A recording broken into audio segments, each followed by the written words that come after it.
Buenas noches, doctora. ¿Me confirma si está en sala para poder empezar? Buenas noches, presente.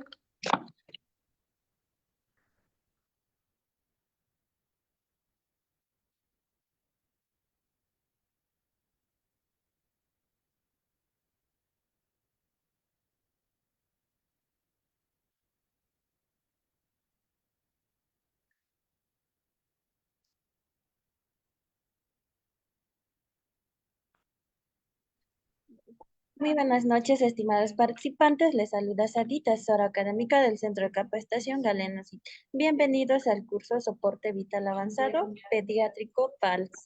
El ponente a cargo es la doctora Michelle Escobar Paz.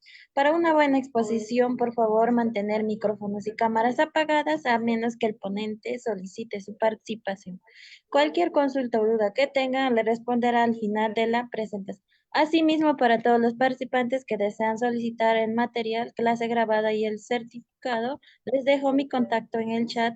Esperando que el curso sea de su agrado, le doy el pase al ponente. Muy buenas noches, doctora. Buenas noches, Edita, muchas gracias. Bueno, vamos a dar inicio a la ponencia de esta noche, enfocada a lo que sería el área pediátrica, ¿verdad? El tema que vamos a abordar hoy es soporte vital avanzado pediátrico y bueno, vamos a dar inicio a esta ponencia.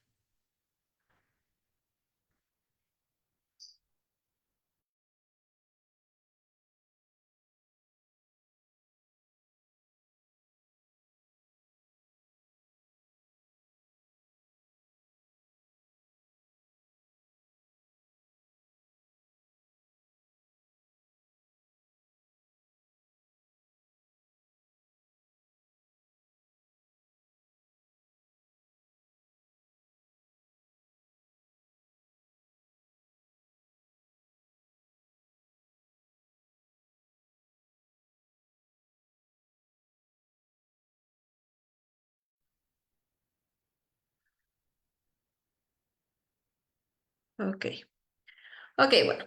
Hablando sobre lo que sería el soporte vital avanzado a nivel pediátrico, por ejemplo, tenemos que tener en cuenta que, ¿qué es? ¿A qué se va a dedicar? Bueno. Va a ser una herramienta, ¿verdad? Es una ayuda, una intervención STAT. Cuando nosotros hablamos de intervenciones STAT, queremos decir intervenciones al momento, ¿verdad?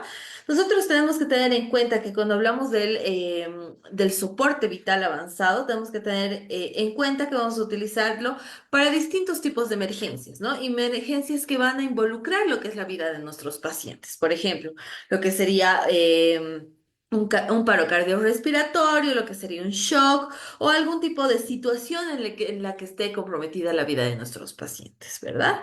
Entonces, tenemos que tener en cuenta que, primero, lo que serían las diferencias anatómicas, las diferencias fisiológicas correspondiente a cada niño en diferencia, digámoslo así, de lo que serían los adultos, ¿verdad? Tenemos que ver el enfoque preciso que maximice todo lo que serían las posibilidades de una intervención exitosa, ¿verdad? Y que pues este soporte sea favorable para la vida de nuestros pacientitos. Cuando hablamos de lo que sería el soporte, tenemos que tener en cuenta que es una serie de procedimientos que llevan a lo que sería un aumento de la posibilidad del retorno de la circulación espontánea, ¿verdad? O sea, enfocándonos hacia lo que sería un paro cardiorrespiratorio. Cuando hablamos del PALS, que serían las siglas para lo que es el soporte, o el SBAP, que serían las siglas para este soporte, tenemos que tener en cuenta que ha disminuido la morbimortalidad a nivel de lo que sería el paro cardíaco, ¿verdad? La supervivencia intrahospitalaria, pues de 1980 estaba un 9%. Ahora, a partir del 2006, pues podemos calcular que está sobre los 27% y a partir del 2019, que ha sido la última técnica que se ha utilizado para lo que sería el SBAP, podemos hablar de que esta práctica, esta técnica nos ha ayudado hasta un 55% en las probabilidades de eficacia de nuestro tratamiento, ¿verdad? Entonces, la supervivencia intrahospitalaria, en lo que sería el paciente pediátrico, subió en un 6%, en el recién nacido en el lactante un 3%, y en los niños y adolescentes hasta un 9%, ¿verdad? Enfocándonos principalmente en lo que sería la tasa de morbimortalidad elevada. ¿verdad? Entonces, tenemos que tener en cuenta que tenemos que realizar lo que sería una evaluación, un enfoque de lo que sería el paciente, qué tipo de dificultades respiratorias tiene el paciente. Recordemos que aquí hay distintos tipos de patologías, como sea la bronquitis, como sea la neumonía, que van a ser patologías que nos van a involucrar o que se van a involucrar en lo que sería las contraindicaciones o las patologías que van a afectar lo que sería la vida de nuestros pacientitos pediátricos, ¿no? A esto añadámosle lo que serían las arritmias cardíacas, los shocks hipovolémicos, incluso el paro cardiorrespiratorio, ¿verdad? Entonces tenemos que tener en cuenta los cuidados post tratamiento y los fármacos que nosotros vamos a utilizar para realizar este tipo de técnicas. Para realizar este tipo de técnicas, nosotros tenemos que tener una base principal en lo que sería el triángulo de valoración pediátrica, ¿verdad? Este triángulo de valoración cardíaca, que es la herramienta clínica, ¿para qué? Para evaluar todo con rapidez, ¿no? Obviamente lo que sería la situación de emergencia en la que se presentan nuestros pacientitos. ¿Qué nos va a permitir en esta?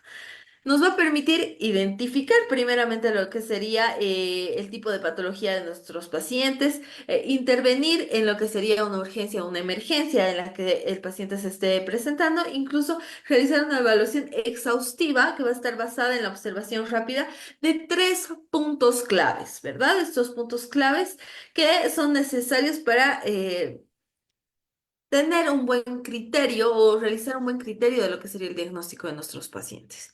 Para esto, estos puntos claves van a ser lo que sería la apariencia, la respiración y la circulación, ¿verdad?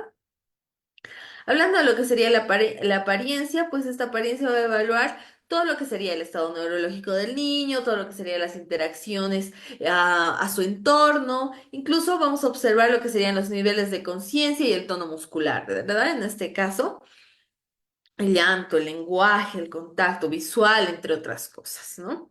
El trabajo de la respiración, por ejemplo, se va a enfocar en lo que sería el esfuerzo que el niño va a realizar al momento de la respiración, ¿no? Al momento de la aspiración y la expiración. Si hay retracción, si hay aleteo nasal, si hay tiraje intercostal, entre otras afecciones que nosotros vamos a poder encontrar, ¿no? Sí, podemos encontrar tal vez que hay un músculo accesorio, los sonidos respiratorios anormales que vamos a poder escuchar al momento de la auscultación, ¿no? Y por último, la circulación. Esta circulación va a evaluar todo lo que sería la perfusión, ¿verdad? La perfusión en el estado cardiovascular de nuestros niños, ¿no? Vamos a observar el color de la piel, vamos a observar los signos de palidez, si hay cianosis, si hay lo que sería el moteado que le decimos, que es esta piel con erupciones, ¿no? Las alteraciones circulatorias que nosotros podemos ver en casos de shock. Entonces, si nosotros nos enfocamos en lo que sería, por ejemplo, la apariencia, enfocándonos ya punto por punto a lo que nosotros debemos de observar en estos casos, tenemos que tener en cuenta que en estos pacientitos, primero, tenemos que revisar, como habíamos dicho, la apariencia, el estado neurológico de nuestro paciente, ¿no? Evaluar todo lo que sería el movimiento o todo lo que sería la información crucial de lo que sería el cerebro y el sistema nervioso central, ¿no ve? Para esto vamos a utilizar lo que sería el TIC-ALL, ¿verdad? Que va a ser lo que sería el tono para evaluar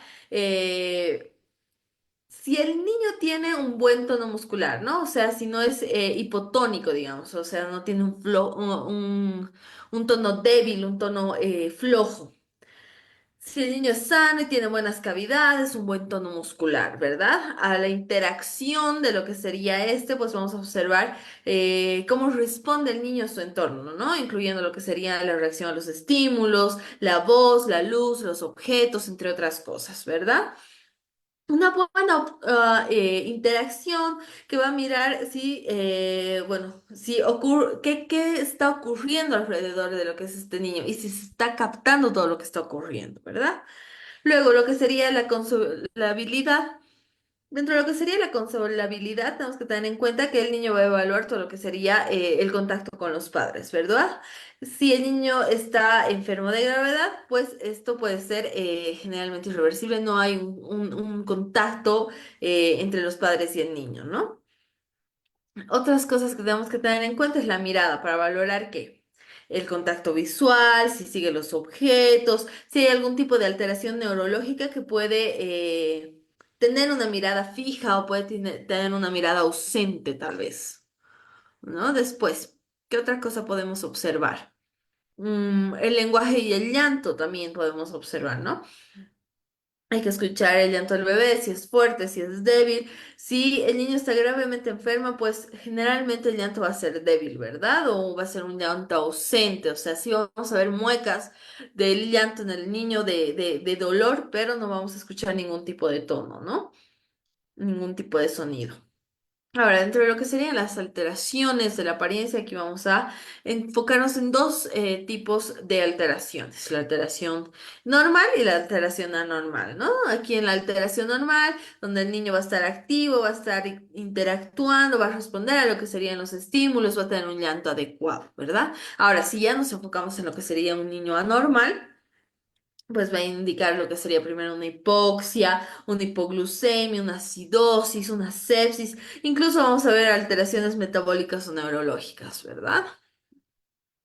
Enfocándonos a lo que sería el trabajo respiratorio, que habíamos dicho que este va a evaluar todo lo que sería la eficacia de la respiración de nuestro infante, ¿no? Si esta va a estar forzada o si hay dificultad para realizar esta, ¿no? Dentro de lo que nosotros podemos observar es primero lo que sería una retracción, ¿verdad? El hundimiento, lo que sería la piel en las áreas intercostales de nuestro pacientito, ¿no? Digámoslo así, en la parte subclavia o lo que sería una indicación de esfuerzo. Vamos a encontrar lo que sería el aleteo nasal, la dilatación de lo que son estas fosas nasales por cada inhalación, ¿no? En cada respiración. Va a ser esto una señal clara de lo que sería una dificultad respiratoria. Además, vamos a encontrar tiraje, ¿verdad? Este tiraje que va a ser un movimiento anormal de lo que es la caja torácica y especialmente, pues, se va a ver reflejado en lo que serían las costillas y el abdomen, ¿verdad? Ahora bien, ¿qué otra cosa más podemos encontrar en lo que sería la respiración? ¿Qué otro signo más vamos a poder encontrar en lo que sería la respiración? Vamos a ver lo que sería el uso de los músculos accesorios, ¿verdad? Vamos a ver el uso de los músculos del cuello, del abdomen bajo, que va a representar lo que sería una respiración, un trabajo respiratorio muy elevado, ¿verdad? Y también vamos a encontrar sonidos respiratorios. Dentro de lo que serían los sonidos respiratorios, generalmente vamos a encontrar lo que sería el estridor, ¿no? Este sonido que va a ser agudo, que va a ser indicativo de qué, de obstrucciones en las vías superiores, ¿no? Y también vamos a poder encontrar lo que serían las sibilancias, ¿verdad? Estas sibilancias que nos van a indicar lo que es una obstrucción en las vías respiratorias generalmente inferiores. Ahora bien, ¿qué más vamos a poder encontrar en lo que sería respiración en este punto del triángulo? Vamos a poder encontrar las afecciones enfocadas en lo que sería la frecuencia respiratoria, ¿verdad? La taquipnea, la bradicardia, que van a ser pues presentaciones claves que nos van a ayudar a enfocarnos en lo que sería la respiración, ¿no? Si es una respiración lenta o si es una respiración pues más agitada. Aquí, dentro de las alteraciones de lo que sería el trabajo de la respiración, igual las podemos enfocar en normales y anormales, ¿no? Hablamos de presentaciones normales cuando pues nuestro paciente tiene una respiración tranquila y sin ningún tipo de esfuerzos, ¿no? Ahora, si ya nos enfocamos en el área normal, tenemos que tener en cuenta que esto va a surgir como que una insuficiencia respiratoria, ¿verdad? Que va a haber una descompensación, ¿verdad? ¿Qué signos va a incluir? Va a incluir lo que sería la taquipnea, va a incluir lo que sería la bradicardia, lo que sería la retracción las retracciones marcadas, va a incluir lo que sería el aleteo nasal y los sonidos respiratorios anormales, ¿verdad? Entonces, esos serían los primeros dos puntos de nuestro triángulo. Ahora ya enfocándonos en el punto de lo que sería la circulación, por ejemplo. Tenemos que enfocarnos en lo que sería la circulación hacia el área de la piel, ¿no ve? Entonces, ¿qué vamos a ver aquí? La capacidad de lo que sería el corazón, ¿para qué? Para bombear sangre oxigenada y mantener una adecuada perfusión tisular, ¿verdad? Y si nosotros hablamos de una perfusión tisular, ¿a qué nos estamos enfocando? ¿De qué nos vamos a agarrar o a qué nos vamos a guiar, ¿no? tenemos que tener en cuenta que vamos a evaluar directamente todo lo que sería el estado cardiovascular de nuestro infante, ¿no ve? Y también vamos a diagnosticar, digámoslo así, si existe algún tipo de shock, ¿no? Una insuficiencia circulatoria. Entonces, esto especialmente va a ser importante para los niños que presenten algún tipo de sintomatología referente a lo que sería una descompensación grave, un shock, ¿no? Un shock hipovolémico, digámoslo así. Aquí vamos a observar primeramente lo que sería el color de la piel, ¿no? Enfocándonos al color de la piel, tenemos que tener en cuenta si hay una palidez, si hay, esto porque se va a presentar esta palidez, se va a presentar por alguna vasoconstricción, ¿no? Por shock o por anemia también. Si hay cianosis, esta tinteo, esta pigmentación azulada en lo que sería, ¿no?, la piel de nuestro infante, ¿no? En la piel y las mucosas. ¿Qué va a sugerir que se presente lo que sería la cianosis? Va a sugerir que el paciente esté presentando lo que sería una hipoxia, ¿verdad?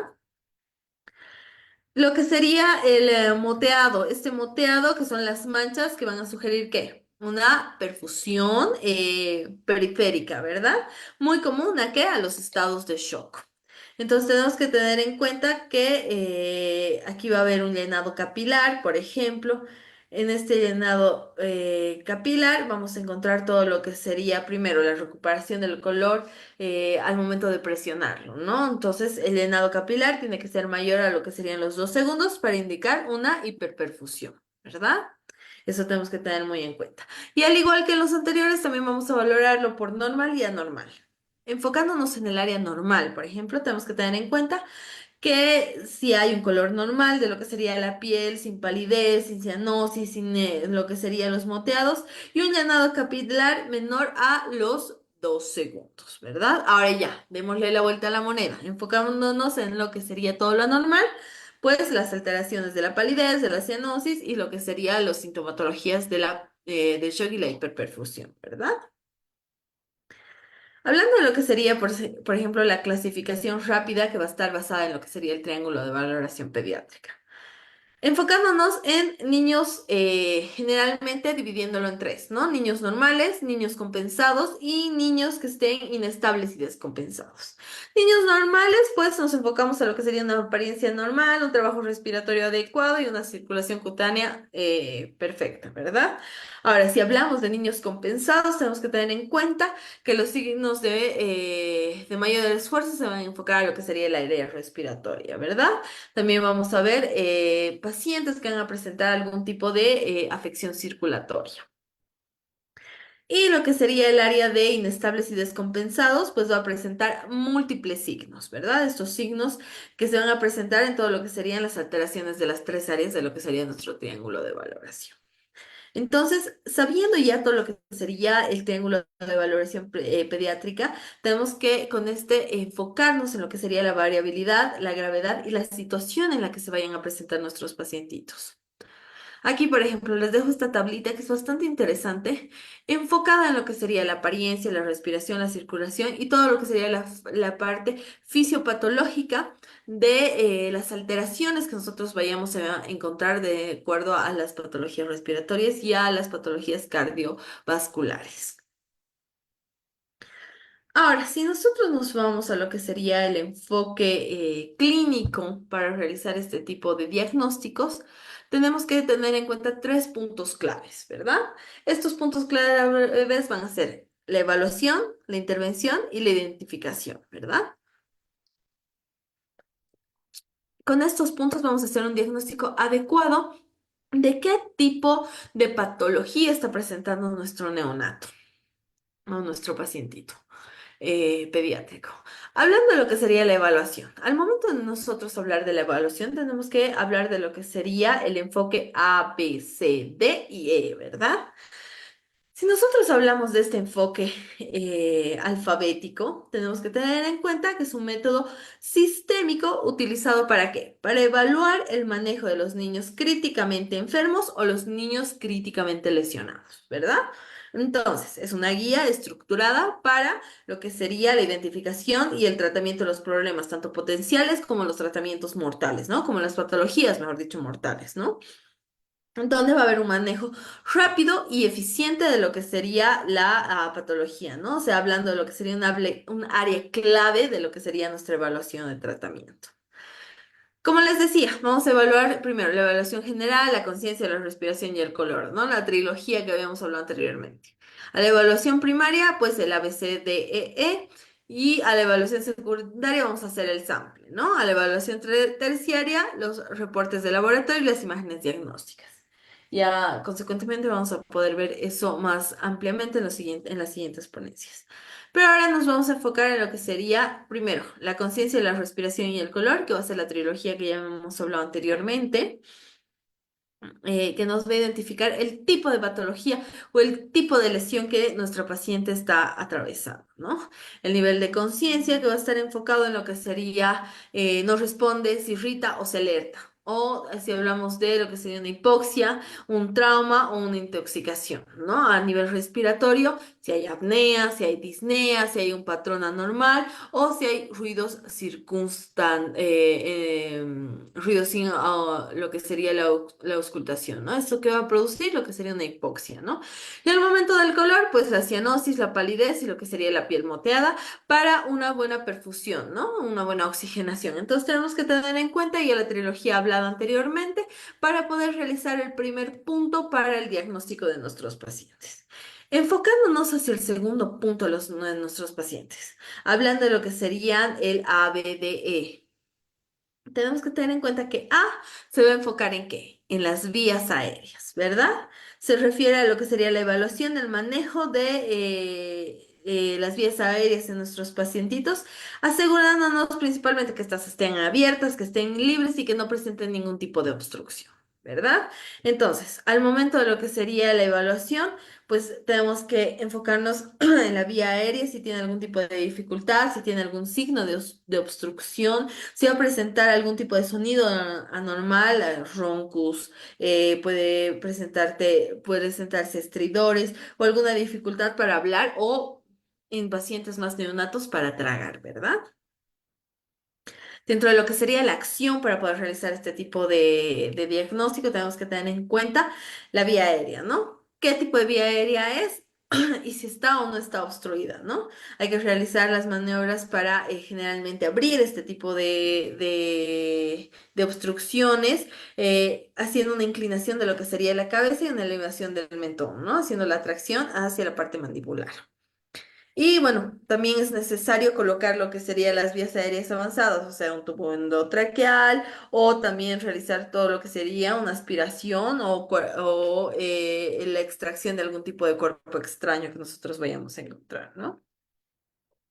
Entonces, vamos a hacer primero el despeje, luego vamos a enfocarnos en el área sostenible y luego en el área no sostenible, ¿no? Si nos enfocamos en lo que sería el despeje, como ya hemos dicho, vías aéreas abiertas, ningún tipo de obstrucción, respiración normal, ¿verdad?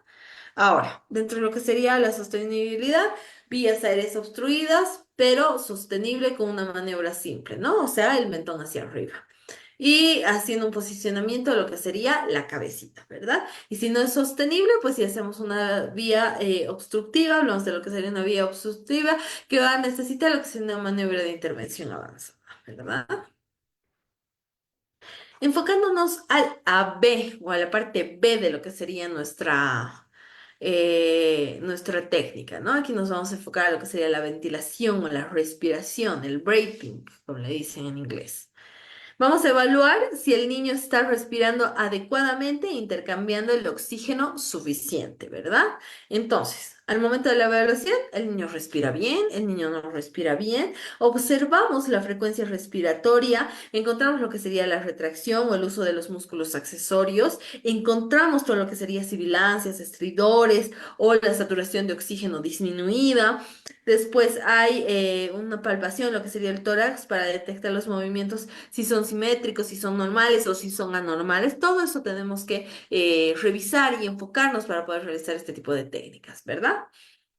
Al momento de la acción, pues hacemos lo que sería la administración de oxígeno suplementario, si hay algún tipo de hipoxia, si el niño no respira adecuadamente, iniciamos lo que sería la ventilación asistida, utilizando los dispositivos de bolsa o los dispositivos vulvares, ¿no?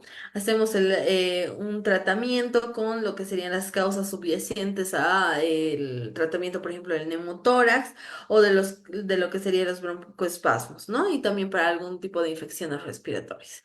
Entonces tenemos que tener en cuenta que la frecuencia cardíaca es de 30 segundos por 2, ¿no? Aquí vamos a presentar, generalmente vamos a enfocarnos a lo que sería la taquipnea, la braquipnea y la apnea, ¿no? El esfuerzo respiratorio, lo que serían los signos como el aleteo nasal, la retracción, el balanceo de cabeza, ¿no? Va a presentar el pacientito fiebre, va a presentar dolor, va a presentar acidosis metabólica, sepsis, una anemia severa, de acuerdo a la sintomatología que se esté observando, ¿no? Posteriormente, ¿qué vamos a encontrar? Lo que sería la parte C o la tercera parte de nuestro enfoque, ¿no? La circulación. Esta circulación que se refiere a lo que sería el estado cardiovascular de nuestro paciente, ¿no? La capacidad del corazón para bombear sangre de manera efectiva, ¿no? Enfocándonos en qué? En la frecuencia y en el ruido, en los pulsos periféricos centrales y en el llenado capilar para que haya un color y una temperatura de la piel adecuada, ¿no? Entonces, al momento de la evaluación, vamos a controlar todo lo que sería la frecuencia cardíaca, todo lo que sería el pulso, el llenado capilar, la presión arterial y la pigmentación de la piel, ¿verdad? Entonces, buscamos los signos de choque, la palidez, la cianosis, entre otros que ya hemos hablado, ¿no? Enfocándonos hacia la acción, ¿qué tenemos que realizar aquí? Hacemos la administración de lo que serían los fluidos intravenosos, ¿verdad? Al administrar lo que serían los fluidos intravenosos, si es que estos niños presentaran algún tipo de shock, pues iniciamos lo que serían las maniobras de reanimación, ¿no? Primeramente, los líquidos, los fluidos, posteriormente la reanimación manual, ¿no? Tratar de que las causas de shock, como deshidratación, como ser sepsis o como ser hemorragia, pues no compliquen o no lleguen a lo que sería un shock hipovolémico, ¿no? Para esto, los signos vitales que tenemos que tener en cuenta, bueno, les voy a dejar esta tablita aquí, ya posteriormente ustedes van a poder revisarla con más calma, enfocándonos a lo que sería los milímetros, los miligramos de mercurio, enfocándonos a la edad de nuestro pacientito, la frecuencia cardíaca por minutos, dependiendo de la edad de nuestro pacientito, y la frecuencia respiratoria, ¿verdad? De acuerdo a la edad de nuestros pacientitos. El déficit neurológico, el disability, como le dicen en inglés, lo que sería la parte D es evaluar lo que sería el estado neurológico de nuestro paciente, ¿no? Si nosotros nos enfocamos a lo que sería la evaluación, pues vamos a determinar el nivel del estado de conciencia de nuestro paciente, ¿no? Aquí lo vamos a dividir en unos puntos muy claves, que es el ABPU. Alerta de A, en la B vamos a encontrar lo que sería el responder a la voz, en la P lo que sería el responder al dolor y en lo que sería la U el no responder, ¿verdad? Entonces evaluamos todo lo que sería la reactividad de las pupilas y los signos de convulsión, además de lo que sería el déficit neurológico de nuestros pacientes, ¿no? Si hablamos de la acción que nosotros tenemos que tomar en cuenta para poder realizar este tipo de técnica, pues sí hay una disminución de lo que serían los niveles de conciencia, ¿no? Al momento de nosotros, pues, diagnosticar esto, consideramos que las causas puede ser una hipoglucemia, puede ser una hipoxia o puede ser algún trauma o intoxicación, ¿verdad? Si hablamos de lo que sería tratar la causa subyacente, tenemos que generalmente realizamos una administración de glucosa, ¿verdad? Al realizar esta administración de glucosa, generalmente, pues, ¿qué va a producir? Que la hipoglucemia se evapore, ¿no? Se pierda. Y vamos a hacer lo que sería una protección de las vías aéreas, disminuyendo el riesgo de lo que sería una aspiración debido a un estado de inconsciencia, ¿verdad? Entonces, enfocándonos a lo que sería este déficit neurológico, tenemos que tener en cuenta que hay un leve, un moderado y un severo, ¿no? Si nosotros nos enfocamos en la escala de Glasgow, por ejemplo, ya hemos visto que hay este tipo de práctica al momento del nacimiento, ¿no? Entonces, igualmente tenemos que ponderarlo al año de vida. La respuesta de la apertura ocular, la respuesta de lo que sería la respuesta verbal y la respuesta del tono muscular, ¿verdad? Bueno, aquí nos falta uno muy importante que me he olvidado poner, no lo encuentro, es la exposición, ¿verdad? La parte de exponer al niño a que sería a buscar generalmente lo que serían las lesiones ocultas, ¿no? Las erupciones cutáneas, los signos de infección, las fracturas, las quemaduras, entre otras, ¿no? Esto ya es un soporte de ayuda, ¿no? En el E, que va a encontrarse en medida de lo que sería la acción, mantener la temperatura corporal adecuada, en proteger al niño de lo que sería la exposición prolongada tanto al frío como al calor, ¿verdad? Y esta sería nuestra técnica de enfoque de ABCDE.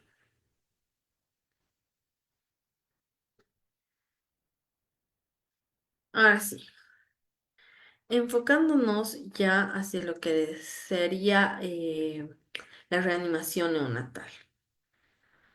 ¿Qué podríamos decir de la reanimación neonatal? Tenemos un mundo para hablar de lo que sería la reanimación neonatal, ¿no? Primeramente, tenemos que tener en cuenta que lo realizamos al momento de una asfixia perinatal, ¿no? La presencia de lo que sería el 23% de 4 millones de neonatales al año por un nivel mundial, ¿no? Aproximadamente el 10% de los recién nacidos en ciertas asistencias para comenzar la vida respiratoria, ¿verdad? Entonces, ¿qué tenemos que tener en cuenta en estos casos? Primeramente, lo que sería el manejo de nuestra respiración, ¿no? Enfocado a lo que sería la reanimación, necesario para el recién nacido, para los niños con menos frecuencia y rara vez necesario en recién nacidos. Entonces, enfocándonos en ese triángulo invertido, tenemos que realizar nuestro tratamiento y nuestro diagnóstico. Enfocándonos a lo que sería la parte necesaria, ¿no? Evaluar el riesgo del bebé, de requerir lo que sería una reanimación proporcional al calor, poner en posición despeje lo que serían las vías respiratorias, si es necesario secar, hacer una estimulación repetitiva para poder realizar que este neonato, este recién nacido, pues llore, respire, ¿no? Es necesario con menos frecuencia la administración de oxígeno complementario, según se necesita asistir a una ventilación con presión positiva, incluso entubar lo que sería la tráquea, ¿no? Esto lo hacemos en UCI. Y posteriormente, pues es rara vez necesario lo que sería el recién nacido, proporcionar lo que serían las compresiones torácicas y la administración de medicamentos, ¿verdad? Entonces, si nosotros hablamos de lo que sería la reanimación neonatal, tenemos que decir que es un procedimiento que se proporciona, ¿por qué? Por la atención de emergencia de lo que sería nuestro recién nacido al momento en el que éste no comienza a respirar o mantiene una circulación adecuada inmediata, ¿no? Generalmente, el objetivo que nosotros tenemos que tener en cuenta en estos casos es asegurarnos que el recién nacido inicie una respiración efectiva, ¿verdad? Enfocándonos a lo que sería el área de neonatos.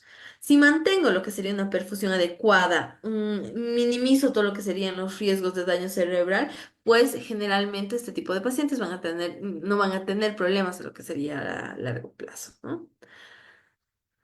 Dentro de lo que serían los componentes claves para la reanimación neonatal, tenemos que tener en cuenta la preparación y la evaluación inicial, ¿no? O sea, la preparación del entorno en el que nosotros nos encontramos, ¿no? Asegurándonos de que hay el equipo necesario listo para poder realizar la reanimación, un aspirador, las bolsas, las válvulas, las mascarillas, un oxímetro de pulso, ¿qué más? El termómetro, que la temperatura del ambiente sea cálida para que evitemos que nuestro paciente pues presente lo que sería hipotermia, ¿no? Posteriormente vamos a realizar lo que sería una evaluación inicial. En esta evaluación inicial, pues lo hacemos al momento de posterior a lo que sería el alumbramiento, ¿verdad? Vamos a evaluar al recién nacido de manera inmediata, observando los distintos signos, como será el signo de la respiración, el tono muscular, la frecuencia cardíaca, e incluso vamos a hacer una evaluación de lo que serían los primeros segundos de nuestro recién nacido, ¿no? De nuestro neonato. ¿A esto qué le denominamos? Le denominamos Apgar, ¿verdad? Mm. En el Apgar, ¿qué vamos a encontrar? Pues hacemos primeramente lo que sería la escala del Apgar al minuto y a los 5 minutos después del nacimiento, ¿no? Evaluamos lo que sería el recién nacido utilizando la puntuación de la apariencia, el color, el pulso, la frecuencia cardíaca, la gesticulación, o sea, la respuesta a estímulos, la actividad o el tono muscular y lo que sería la respiración, ¿no? La frecuencia y el esfuerzo respiratorio que el paciente está presentando. Esto generalmente lo utilizamos en un método de puntuación, ¿no? Este método de puntuación donde tiene un parámetro de puntuación de 0 a 2, ¿no? Con una puntuación total máxima de 10. Generalmente la puntuación baja es menor a 7 puntos, ¿verdad? ¿Esto qué puede indicar? Que hay una necesidad de intervención adicional. ¿Qué quiere decir esto? Pues que el paciente vaya a entrar a UCI. Hacemos posteriormente lo que sería el manejo de las vías aéreas respiratorias, aperturamos lo que es vía, como habíamos dicho anteriormente, realizamos lo que sería la ventilación, el oxígeno suplementario, hacemos lo que sería la administración de oxígeno, eh, esta campana que nosotros podemos utilizar, ¿no? La campana de oxígeno, que se llama la campana de Hals, si no me equivoco. ¿En qué casos? En los casos en el que nuestro pacientito esté presentando una hipoxemia, ¿verdad? Y posteriormente realizamos todo lo que sería la circulación y las compresiones torácicas, ¿verdad?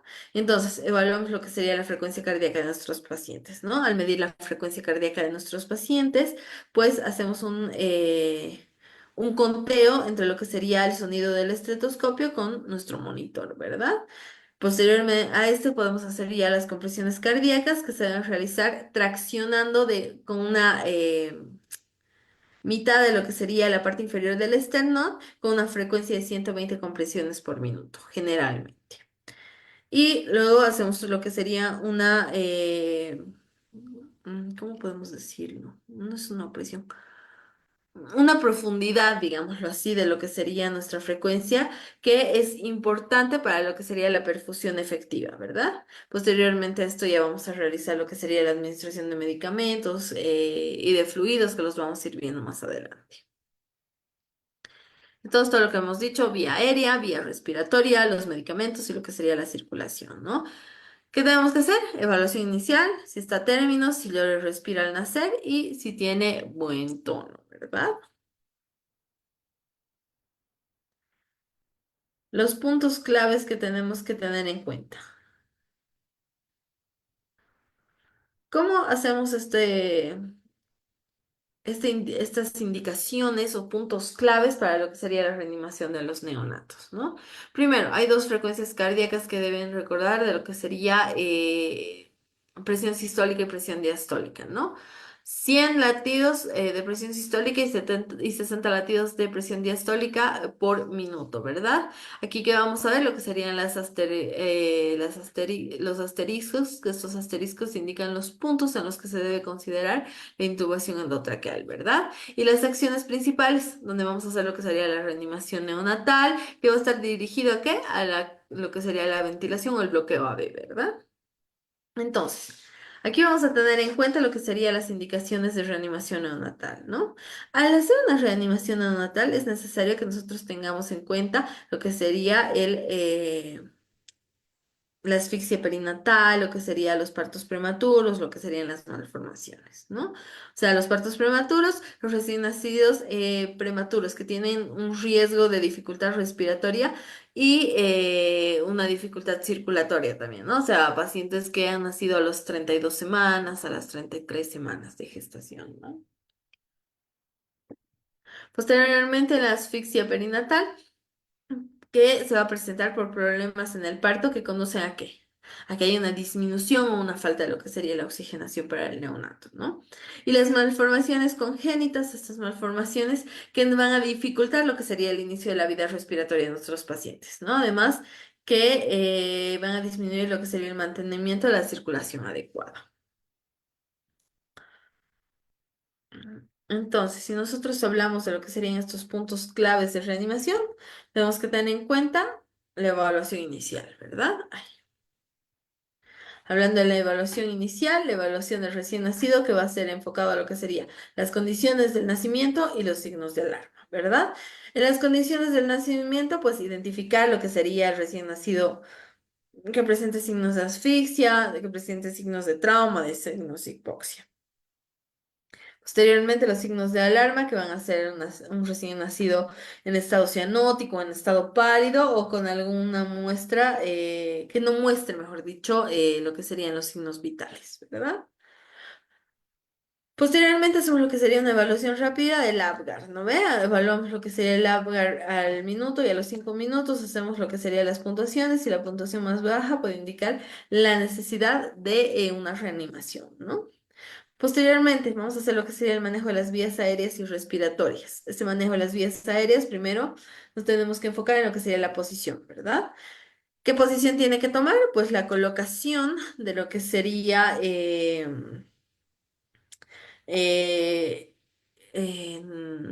¿qué se llama esto? En decúbito supino sobre lo que sería la parte superficial plana, ¿no ve? O sea, un niño que esté echadito, como lo decimos, ¿no?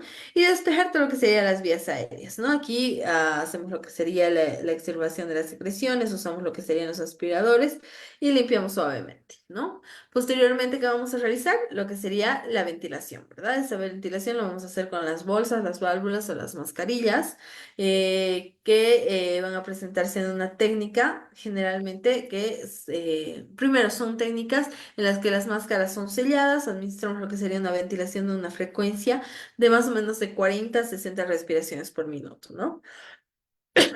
Después de vamos a hacer lo que sería la evaluación y la eficacia de lo que sería el tratamiento, ¿no? Aquí observamos todo lo que sería el levantamiento del tórax y verificamos lo que sería la saturación de oxígeno de nuestro pacientito.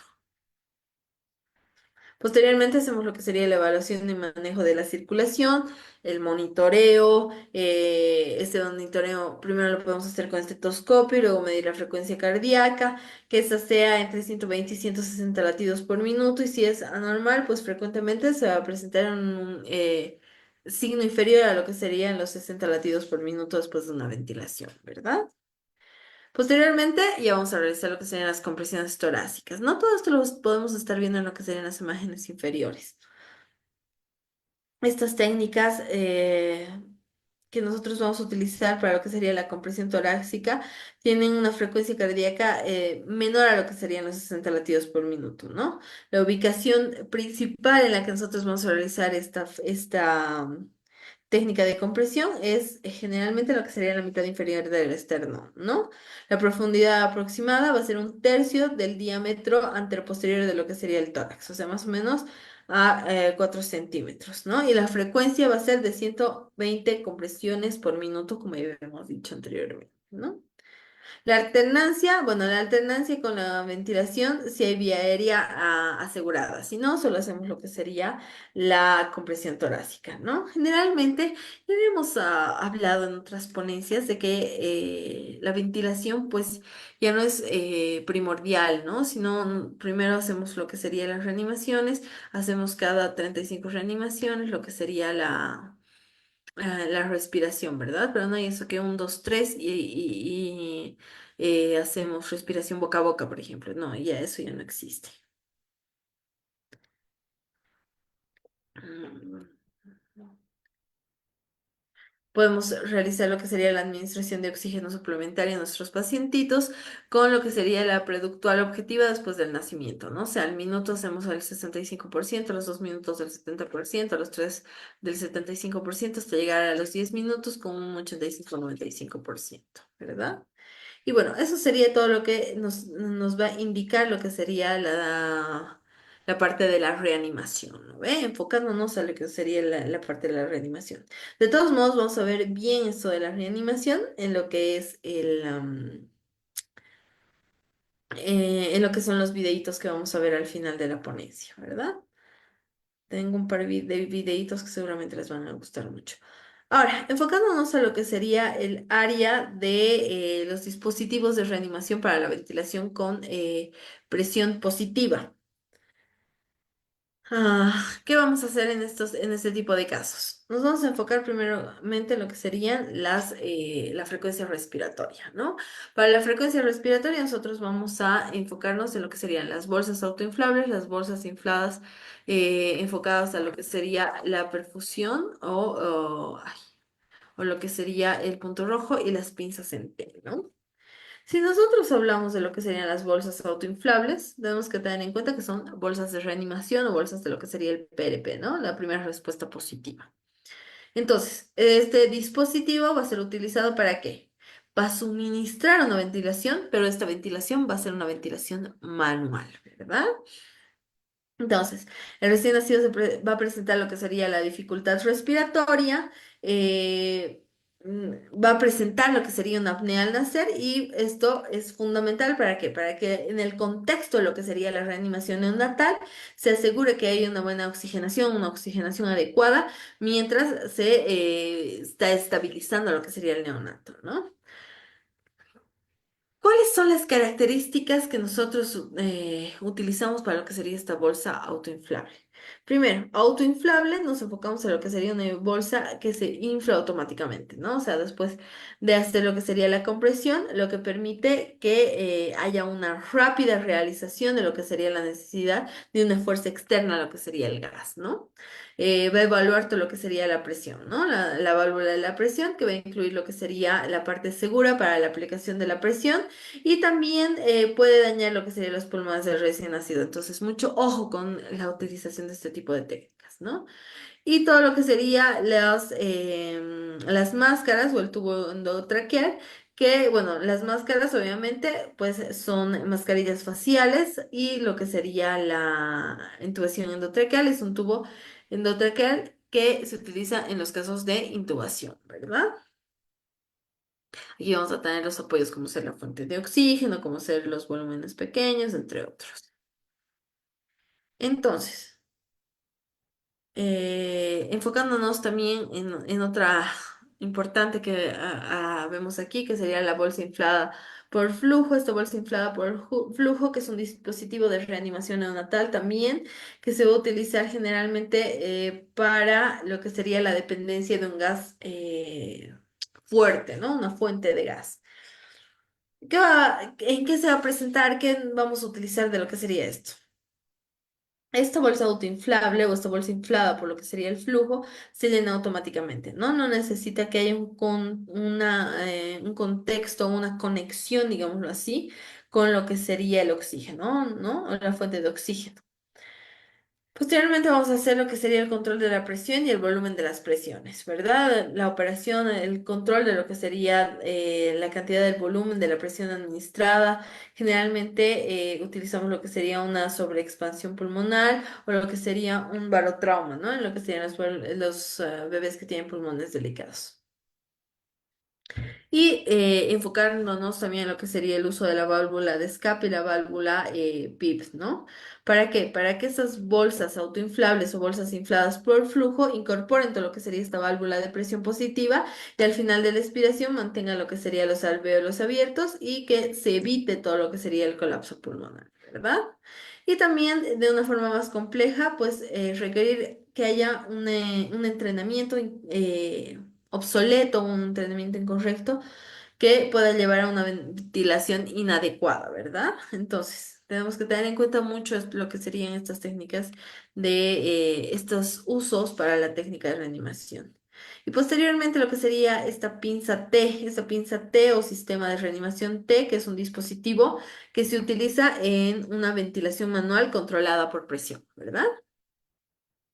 Generalmente, la diferencia de lo que serían las bolsas autoinflables, las bolsas infladas por flujo y las pinzas T, es que el control es más preciso, ¿no? Sobre lo que sería la presión y la administración a los pulmones de lo que sería nuestro recién nacido, ¿verdad? Dentro de lo que serían las características de la pinza T, pues va a controlar todo lo que sería la presión de inspiración y expiración, lo que sería la fuente de gas constante y también es muy fácil de hacer, de usar, ¿no? O sea, la pinza T inicia la ventilación, liberando lo que sería el puerto que permite realizar lo que sería la expiración y esto pues reduce la presión y el flujo de gas que puede ajustarse de manera precisa a lo que sería nuestro recién nacido, ¿verdad? Entonces, eso sería todo lo que sería el uso de la pinza T. Ahora, enfocándonos ya en lo que serían las características de los dispositivos utilizados para lo que serían las aplicaciones de ventilación de presión positiva. Tenemos que tener en cuenta las características, ¿no? La máscara, el tamaño adecuado, ¿no? Si hablamos de máscara, si es una bolsa autoinflable, si es disponible, si es una bolsa de flujo, si es un reanimador de té, ¿no? Las concentraciones de oxígeno, la capacidad entre los 90, 60 a 100% y la concentración variable, ¿no? Si hablamos de una bolsa autoinflable, solo un reservorio, solo una mezcla de reservorio y la cantidad de oxígeno necesaria, ¿no? Si ahora si es por flujo, pues sí se va a presentar y solo con mezcla. Y si es de reanimación T, igual sí y solo es con mezcla, ¿no? Hay una capacitación entre los 90 y 100%. Hablamos de una presión inspiratoria de pico, va a presentar lo que sería la fuerza de que apriete el manómetro, una presión recomendada, ¿verdad? Las fuerzas que aprietan, la presión positiva final, que va a ser el PEP, el tiempo de aspiración, la bolsa del tamaño adecuado, que generalmente es disponible y en la reanimación T no corresponde, y las características de seguridad, ¿no? La válvula de seguridad, el manómetro de presión, la válvula de liberación de presión máxima, el manómetro de presión en el reanimador T, ¿verdad? Aquí podemos observar en esta imagen todo lo que sería las mascarillas, la, ah, lo que sería el reanimador en T con sus manómetros, ¿verdad? Las respiraciones se deben administrar con una frecuencia de 60 a 40 respiraciones por minuto, ¿verdad? ¿Qué se debe hacer si se debe prolongar la ventilación con la presión positiva y las máscaras por algunos minutos? Generalmente el gas que entra forzado hacia lo que sería el esófago, pues va a intervenir en lo que sería la ventilación, ¿no? Esto se va a presentar un estómago distendido que va a ejercer lo que sería la presión, que esto va a subir hacia lo que sería el diafragma, ¿no? Impidiendo que haya una exposición total de lo que serían los pulmones. Y otro de los puntos es que el gas en el estómago pues puede causar lo que sería un regurgitamiento del contenido gástrico y luego podría haber una aspiración hacia lo que serían los pulmones durante el PPP, ¿verdad? Las compresiones torácicas. Estas compresiones torácicas en lo que serían nuestros pacientes pediátricos durante nuestra reanimación cardiopulmonar, pues generalmente siguen lo que sería un protocolo específico, ¿verdad? Este protocolo específico que depende de lo que sería la edad del paciente, el contexto clínico, los objetivos de la compresión en el momento de la circulación sanguínea, la oxigenoterapia, los órganos vitales, lo que sería la respuesta a la actividad cardíaca efectiva, ¿verdad? Aquí tenemos que tener en cuenta que la frecuencia de la compresión generalmente se recupera de 100 a 120 compresiones por minuto, ¿no? Independientemente de la edad del niño. Posteriormente vamos a hacer una relación de la compresión y la ventilación, ¿no? Se va a realizar lo que sería el RCP si un dispositivo avanzado o de vía aérea, ¿no? Hacemos una relación de 15 compresiones por cada dos ventilaciones, ¿verdad? O sea, cuando hay dos reanimaciones. Posteriormente, la reanimación solo se relaciona con lo que serían las 30 compresiones por cada dos ventilaciones, ¿verdad?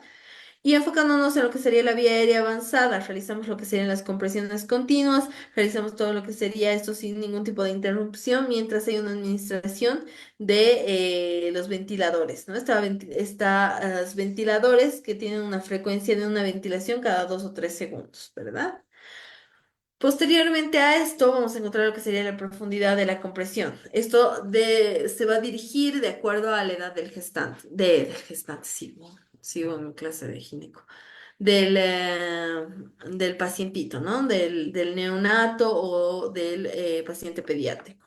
Enfocándonos a los lactantes, o sea, los niños menores a lo que sería 1 año, pues hablamos de lo que sería una profundidad de compresión que debe ser aproximadamente de 4 centímetros, ¿verdad? o sea, un tercio del diámetro anteroposterior de lo que sería el tórax. Ahora, si los niños son mayores a un año, hasta lo que sería la pubertad, la compresión debe alcanzar lo que sería más o menos los 5 centímetros de profundidad, ¿no? No más de 6 centímetros, pero entre 5 y 6 centímetros. Ahora, ¿cuál sería la técnica de compresión? Si nosotros hablamos de la técnica de compresión en los lactantes, tenemos que tener en cuenta que hay dos métodos pulmonares, ¿no?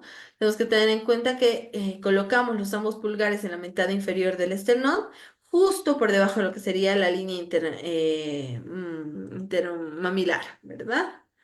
Rodeamos todo lo que sería el tórax del bebé con ambas manos, luego hacemos una compresión con los dedos y mantenemos el sostén con las ambas manos en la espalda de lo que sería nuestro niño, ¿verdad? Y posteriormente hacemos lo que sería la compresión del esternón con ambos pulgares en lo que sería un mismo tiempo, ¿verdad? Ahora, si hacemos el método de dos dedos, que generalmente se lo utiliza para los neonatos, ¿no? Pacientes en un SIN que tengan 6, 7 horas de vida. Generalmente colocamos lo que serían los dos dedos, el dedo índice y el dedo medio o el dedo anular, y esto se va a realizar en lo que sería la parte de la mitad inferior de lo que sería el esternón, ¿no? O sea, por debajo de lo que sería la línea intermamilar. Realizamos todo lo que sería las compresiones usando dos dedos y comprimiendo el tórax hacia abajo, ¿no? Ahora, si ya nos enfocamos en lo que son los niños de un año hasta la pubertad, tenemos que hacer una compresión con una sola mano, ¿verdad? Esta compresión colocamos lo que sería el talón de una mano en el centro del pecho, sobre lo que sería la mitad del esternón y luego hay que mantener el codo de una forma más recta, más vertical, el peso del cuerpo, pues realiza todo lo que sería la compresión, ¿verdad? Esta compresión es con una mano. Ahora, si la compresión es con dos manos, generalmente se coloca en los talones de la mano sobre lo que sería el centro y el pecho de el paciente, ¿no? La mano sobre, una mano sobre otra. Después mantenemos lo que serían los codos rectos y se utiliza el peso del cuerpo para realizar lo que serían las compresiones, ¿verdad? Aquí podemos ver todo lo que serían las compresiones, ambos tipos de compresiones, comprimiendo todo lo que sería el corazón contra la columna vertebral, aumentando la presión intratorácica y hacemos circular la sangre hacia lo que serían los órganos vitales del cuerpo, ¿verdad? La intubación endotraqueal. La intubación endotraqueal, pues generalmente nos tenemos que enfocar a lo que sería el tamaño del tubo endotraqueal para lo que serían los bebés en distintos tipos de peso, ¿no? Aquí les dejo las tablitas para que puedan observar ustedes qué tipo de diámetro de tubo endotraqueal necesitamos para cada edad y para cada peso de paciente. Y los medicamentos utilizados como ser la adrenalina, ¿no? Esto tiene que ser 1 a 10.000, una vía de recomendada es la intravenosa y se considera la vía endotraqueal, ¿no? Solo mientras se obtiene un acceso intravenoso. La dosis va a ser de 1,1, diré de 0,1 a 0,3 mililitros por kilogramo peso, ¿no? En una solución de 10.000 que tenga en cuenta lo que sería la dosis de 0,5 a 1 por mililitro según kilogramo o peso, ¿no? Y también tenemos que tener en cuenta las distintas consideraciones, ¿no? Distintas patologías que nos pueden intervenir a lo que sería la técnica endotraqueal, ¿no? Aquí vamos a encontrar lo que serían las atresias de las coronas, el pie de Robbins y las hernias diafragmáticas. Entonces, para hacer un resumen de lo que habíamos hablado anteriormente. Si tenemos el triángulo, respiración, circulación y cardíacos, tenemos que tener en cuenta que puede haber dificultad respiratoria, ¿no? Si hay dificultad respiratoria, o sea, en respiración, hay una insuficiencia respiratoria, y esta insuficiencia respiratoria nos puede llevar a una insuficiencia cardíaca y esto a un paro cardíaco, ¿no? Si hay mala circulación, hay un shock. Este shock nos va a provocar una insuficiencia cardiopulmonar y esto nos puede provocar un paro cardíaco, ¿no? En problemas cardíacos, paro cardíaco. Entonces, tenemos que tener en cuenta la dificultad respiratoria, la insuficiencia respiratoria, la falla pulmonar y por último lo que sería el fallo cardíaco, ¿verdad?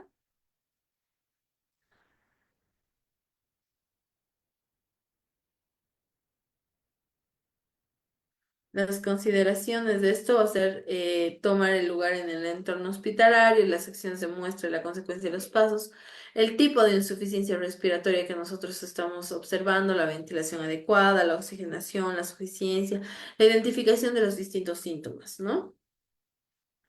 Posteriormente vamos a realizar todo lo que sería el diagnóstico de shock, ¿no?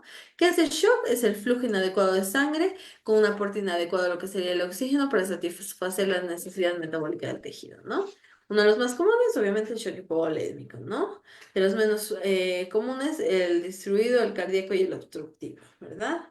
Entonces, la diferencia entre un shock compensado y un shock no descompensado es la taquicardia, el estado de conciencia disminuido, las extremidades frías, la disminución del gasto urinario, el llenado capilar prolongado, la taquipnea, la hipotensión, la piel moteada, lo que sería la presión anormal, ¿no? Entonces, dentro de lo que sería la hipotensión, es una presión arterial sistólica que va a ser mayor a 60 milímetros de mercurio en el recién nacido y hasta los 10 años puede llegar a ser mayor a 90 milímetros de mercurio, ¿no? Vamos a realizar lo que sería la ventilación de las vías aéreas y la respiración, los pilares de reanimación exitosa, lo que serían las cánulas orofaringeas, las cánulas nasofaringeas, el oxígeno, el FIO2 óptimo, adecuado para mantener una buena saturación mayor a lo que serían el 94%, la ventilación de lo que sería la bolsa para evitar la hiperventilación, que se puedan administrar en dos personas, que haya una sonda nasoorogástrica y dentro de lo que serían las consideraciones, pues la presión sobre lo que serían las criocoides, el túbulo de balón versus el túbulo sin balón, ¿no? Las ventilaciones del túbulo endotraqueal, les dejo estas imagencitas aquí para que puedan observarlo mejor.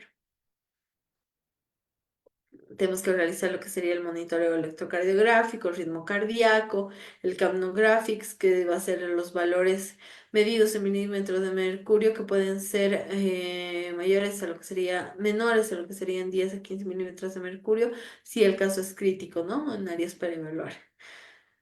Los fluidos y medicamentos que se van a utilizar, la glucosa, la lidocaína, el calcio, el magnesio, el bicarbonato de sodio, la vasopresina, que pueden ser eficaces para lo que sería el aumento de la presión aórtica, la presión diastólica, la presión por perfusión coronaria, ¿verdad? Y haciendo un manejo temprano de lo que sería la posreanimación, tenemos que tener en cuenta desde el entorno de circulación espontánea, ¿no? La recuperación de la falla respiratoria, la oxigenación, la saturación, la ventilación de nuestros pacientes, el manejo de la glicemia, que va a ser entre 140 y 180 moles por decilitro, la hipotermia, que va a ser menor entre 32 y 34 grados, de acuerdo al pronóstico en adultos, ¿no? Los cuidados de reanimación enfocados hacia el área respiratoria, que hay un FIO2 que mantenga un bajo presión de SAT en las enzimas, lo que sería la pseudoanalgesia adecuada, obtener los distintos análisis de imágenes necesarias para mantener un buen muestreo cardíaco, ¿no? Aquí hablando de lo que sería la epinefrina, la dopamina, la dobutamina y lo que sería el nitrosutinato de sodio. Y bueno, como les decía, les voy a dejar estos videitos aquí para que vayan viendo cómo se realiza esta reanimación. Este es un caso clínico. Y bueno, veremos estos dos videitos. Si tienen alguna duda, me las van dejando en el chat.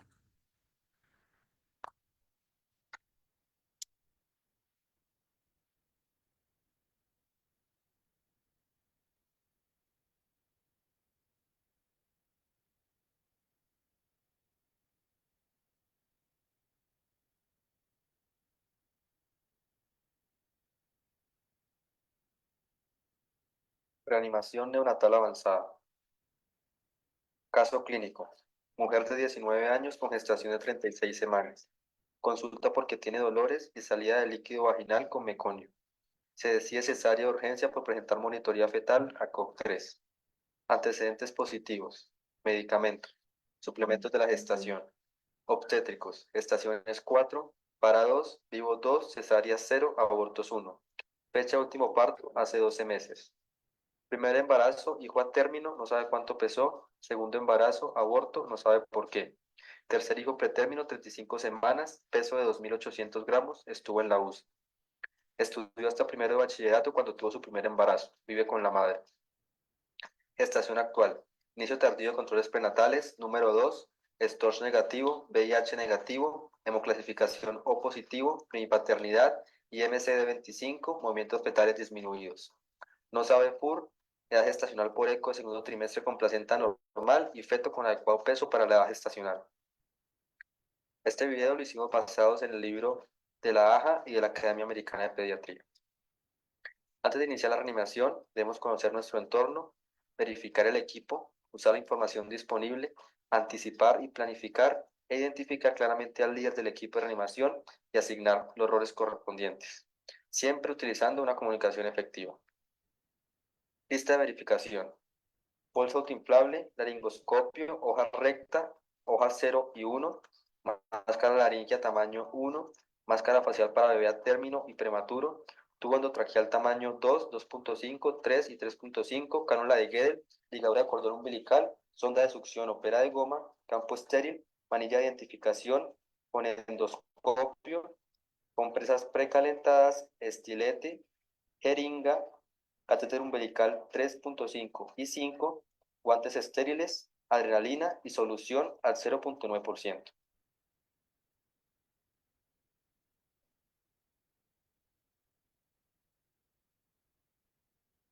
También se debe verificar que la lámpara de calor radiante se encuentre prendida y funcionante, servocontrolada.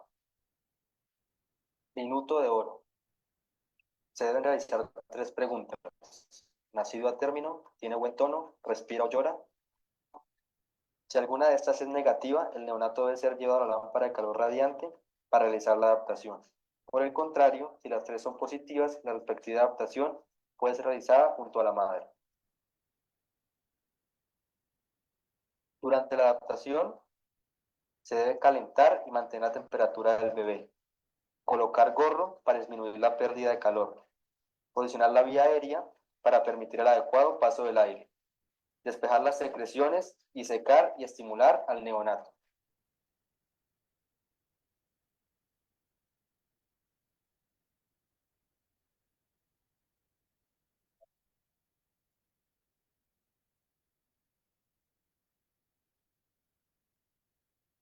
Posteriormente se verifica la frecuencia cardíaca en tórax y cordón umbilical y se monitoriza al recién nacido. La frecuencia cardíaca se toma en 6 segundos y se multiplica por 10. Si la frecuencia cardíaca es menor a 100 latidos por minuto o hay apnea o boqueo, se debe iniciar ventilación por presión positiva.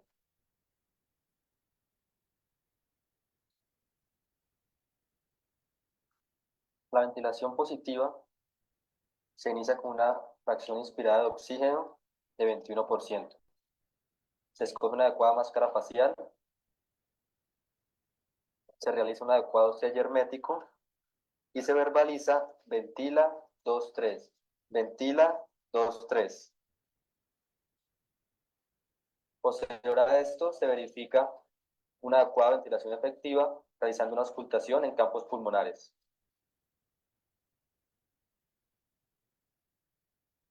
Si esta persiste por debajo de 100 latidos por minuto, se debe verificar la calidad de las ventilaciones por medio de la mnemotecnia Mr. Sopa. M de máscara, en la cual verificamos un adecuado sello hermético. R de reposicionamiento de la vía aérea. S de succión de boca y luego nariz. O de boca abierta, en la cual podemos colocar una cánula de Guedel. P de presión, en la cual verificamos que se esté dando una presión de inspiración adecuada durante la compresión de la bolsa. Y A de considerar alternar a otra vía aérea.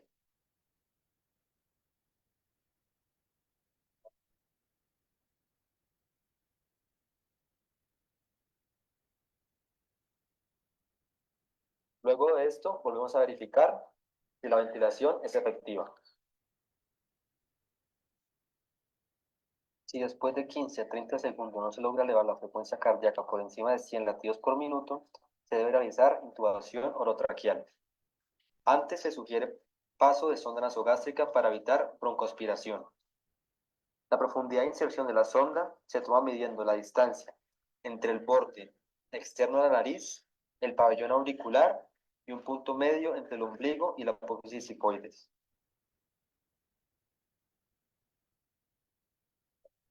Luego se procede a realizar la intubación orotraqueal, que la debe realizar la persona más experimentada del equipo de reanimación. Debe tomar máximo 30 segundos. Se utiliza una hoja del laringoscopio 0 para prematuro y 1 para niño a término. La profundidad es igual al peso del neonato más 6.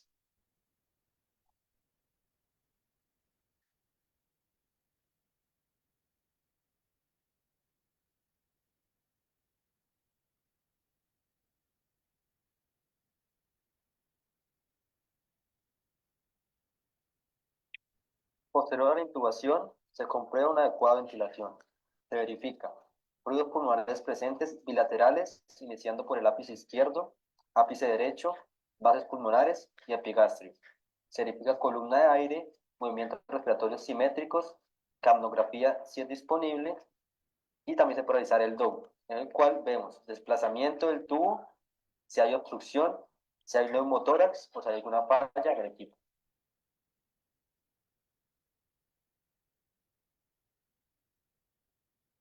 15 a 30 segundos después se verifica la frecuencia cardíaca. Si esta es menor a 60 latidos por minuto, se debe iniciar compresiones cardiotorácicas a una frecuencia de 90 compresiones por minuto en el tercio inferior del esternón y una profundidad de 1/3 del diámetro AP del tórax, dejando expandir y minimizando las interrupciones. Y la FIO2 se aumenta al 100%. Estas se verbalizan y 1, y 2, y 3, ventila, y 1, y 2, y 3, ventila, y 1, y 2, y 3, ventila.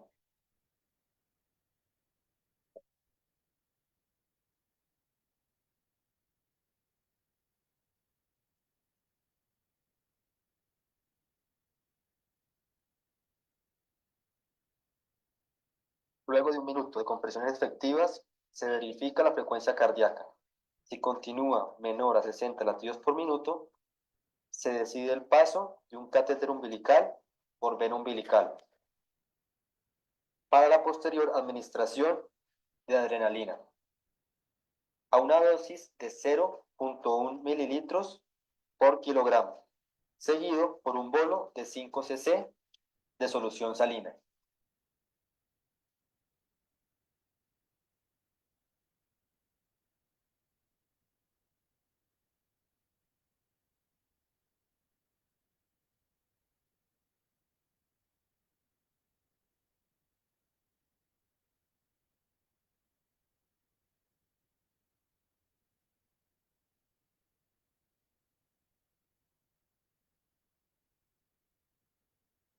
Posterior a la administración de la dosis de adrenalina por vía umbilical, 1 minuto después, se verifica nuevamente la frecuencia cardíaca. Si esta está por encima de 60, se detienen las compresiones.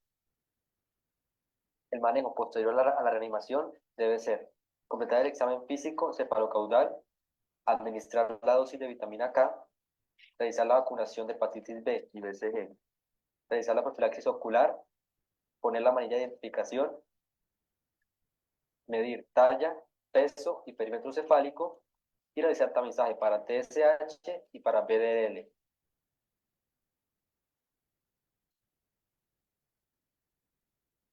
El manejo posterior a la reanimación debe ser hospitalizar en UCI neonatal versus remisión, nada vía oral, oxígeno por tubo endotraqueal con FIO2 al 100%, dextrosa al 10%, 80 cc kilogramo día intravenoso, realizar una radiografía de tórax, un hemograma, unos gases arteriales y demás exámenes según el paciente, realizar balance hídrico, vigilancia clínica estricta y control de signos vitales.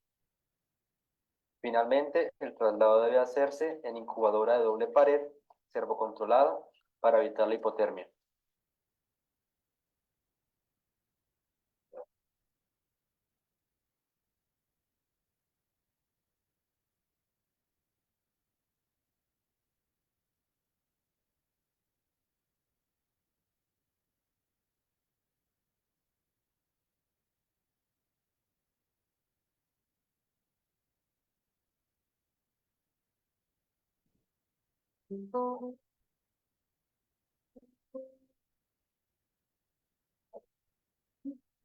Medidas avanzadas en reanimación cardiopulmonar neonatal.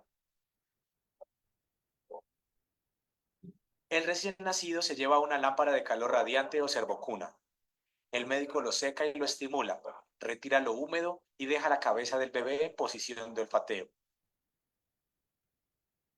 Valora clínicamente la frecuencia cardíaca y el esfuerzo respiratorio.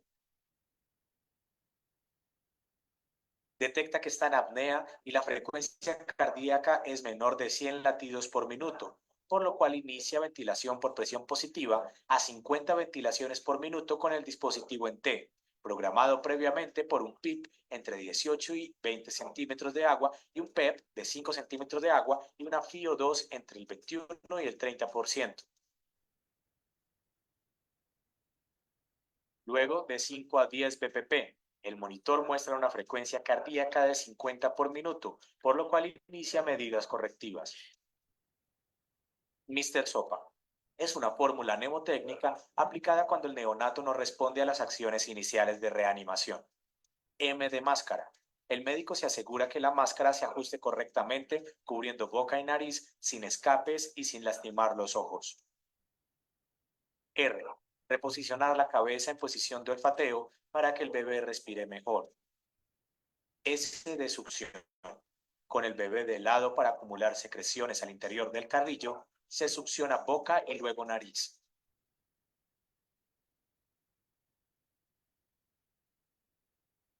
O de open. Abre la boca del bebé. Si aún no mejora la respiración, aplique una cánula de Guedel y de ventilación con presión positiva. El experimentado médico decide intubar al paciente y se asegura que ventila ambos campos pulmonares y fija el tubo. El monitor muestra una frecuencia cardíaca de 50. Solicita iniciar masaje cardíaco, preparar la adrenalina y cateterizar la vena umbilical.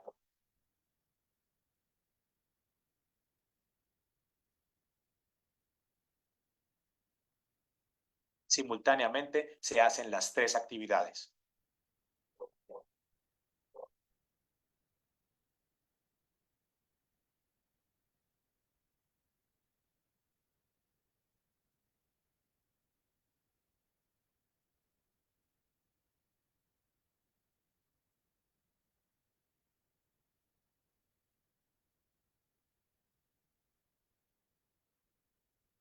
Sosteniendo el catéter con el dedo, se inyectan los 0,2 centímetros cúbicos y luego lo barre con 1 centímetro cúbico de solución salina. El catéter no se fija con puntos, sino que se sostiene con los dedos mientras inyectan los líquidos. Una vez inyectado, se fija el catéter en H. Durante todo el cateterismo no interrumpa el masaje ni la BPP. Esté atento al monitor de la frecuencia cardíaca. En este caso vemos que el neonato elevó su frecuencia cardíaca por encima de 60, por lo cual el médico ordena suspender el masaje cardíaco y se disminuye paulatinamente la FiO2 al 30%, persistiendo la saturación por encima del 90%.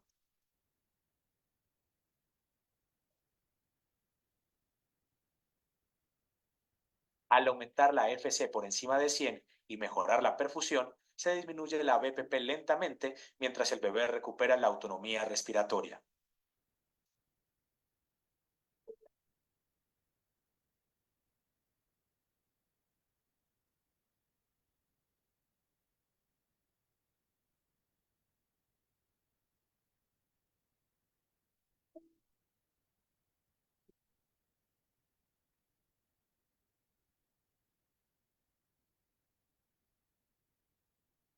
Esa sería la ponencia de esta noche. ¿Dudas? ¿Consultas?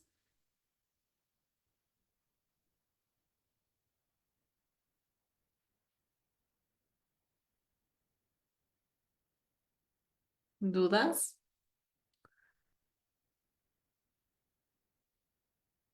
Bueno, si no hay ninguna duda, conmigo será hasta una siguiente ponencia. Muchas gracias, buenas noches.